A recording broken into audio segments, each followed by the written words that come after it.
baxın, Serbiya Avropanın kasıb ölkələrinə sarı, Lüksemburq varlı ölkələrinə sarı və buna rəğmən bunlarda nəqliyyat vasitəsi pulsuzdur. Biz də həmişə sevirik Avropada müqayisə aparmağa. Amma nəsə bu cür məsələlərdə bu hakimiyyət nümayəndələri onda Avropada müqayisəni unudurlar. Bəli, Lüksemburq balaca bir hersoqluqdur. Və Avropanın ən varlı, dünyanın ən varlı və sosial rifah olan ölkələrdədir və onların əhalisinin nəqliyyat vasitəsində belə 3 avro, 5 avro ödəməyə belə problem o qədər təşkil eləmir. Amma ona baxmayaraq orada nəqliyyat pulsuzdur.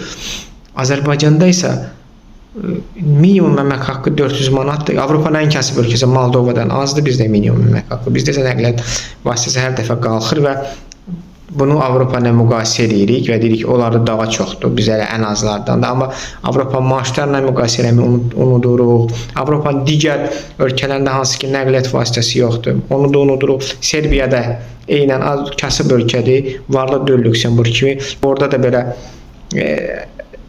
pulsuzdur nəqliyyat vasitəsi. Yəni hara çevirirsən nümunələr Azərbaycanın əleyhinə işdir, nefti, qazı, ərazi bütövlüyünü təmin etmiş, regionun lider ölkəsi sayılan, deyilən ən azı bu hakimiyyət nümayəndələri tərəfindən. Azərbaycanda isə bu müqayisələr Moldova ilə müqayisə, mənfi Serbiya ilə müqayisə, mənfi Lüksemburq ilə müqayisə, mənfi fərqli Avropa ölkələri. Moldova kasıb, Serbiya ortabab, Lüksemburq varlı. Üçünlə də müqayisə eləyəndə nəqliyyat vasitələrindən tutmuş, əmək haqqıya qədər hamısını görürük ki, Azərbaycan burada axsayır və ÜDM-də Ermənistandan, Gürcüstandan az olan Azərbaycandan təbii ki, Avropa ilə hara ayaqlaşsın.